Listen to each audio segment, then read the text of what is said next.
ओशो हमेशा ये कहते थे कि देयर इज़ नो गॉड, लेकिन भगवान शिव के बारे में उन्होंने एक चीज़ बोली कि हाँ, बड़ा अर्थ है।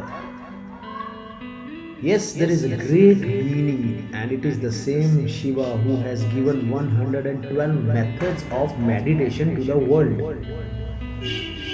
यानी ये वही शिव हैं जिन्होंने दुनिया को ध्यान की 112 विधियां दी हैं।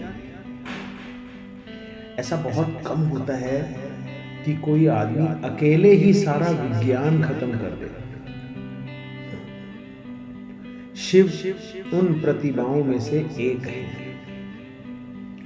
जहां तक ध्यान का प्रश्न है, इन हजारों वर्षों में उन 112 विधियों में कुछ भी नहीं जोड़ा गया, वे संपूर्ण है। शिव ने हर संभावना पर ध्यान दिया है। उसने कोई कोना, कोई जगह, कोई आयाम नहीं छोड़ा जिसमें आप कोई भी नई विधि खोज सके।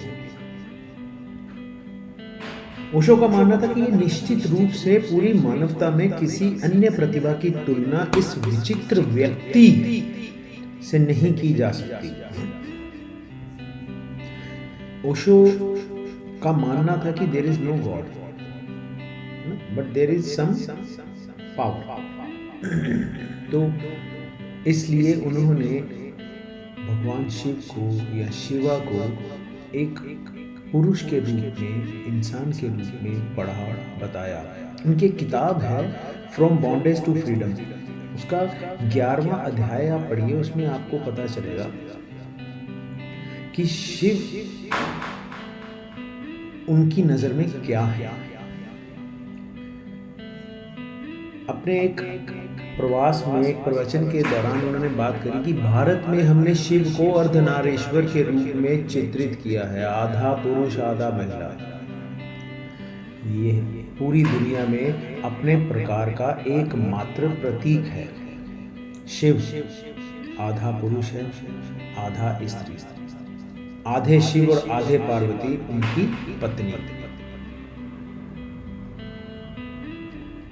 आधा शरीर पुरुष का और आधा स्त्री का, अर्धनारीश्वर। अर्धनारीश्वर, आधा पुरुष आधा स्त्री। ओशो कहते हैं ये प्रतीक है। प्रेमी एक साथ जुड़ते हैं, लेकिन सतह पर वे दो ही रहते हैं। शिव एक है, शरीर दो है। आधा पार्वती से आता है, आधा वे योगदान करते हैं। इसीलिए शरीर दो हैं, सतह पर किनारे दो हैं, गहराई में आत्माएं मिल गई हैं और एक हो गई हैं। ये सब ओशो ने लिखा है अपनी एक किताब में जिसका चैप्टर है वेदांता।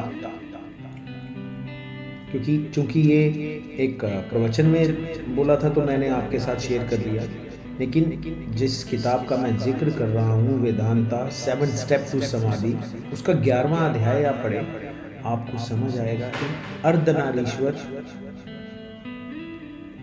ओशो की नजर में क्या है। कि शिव के मंदिर हर जगह पाए जाते हैं। शिव के समान किसी अन्य देवता की पूजा नहीं की जाती। हर गांव, हर गली में आपको एक शिव मंदिर मिल जाएगा।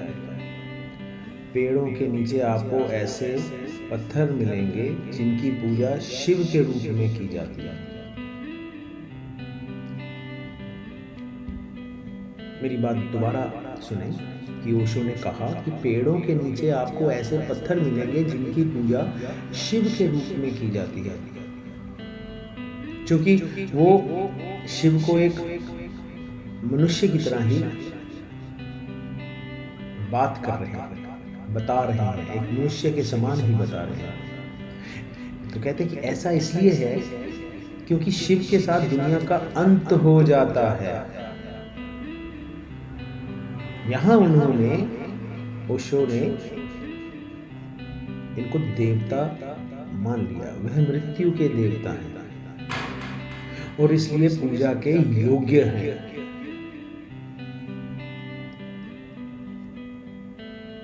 ओशो तमाम उम्र एक कहते रहे कि देयर इज नो गॉड, लेकिन जब शिव के बारे में वो बात करते थे तो तब उन्होंने अंत में माना कि वह मृत्यु के देवता हैं, इसलिए पूजा के योग्य हैं।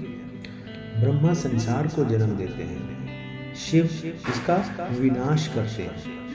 भारत की तीव्र इच्छा सदैव यही रही है कि संसार से कैसे छुटकारा पाया जाए, मुक्ति कैसे प्राप्त की जाए, इसलिए हमें शिव मंदिर प्रचुर मात्रा में मिलते हैं।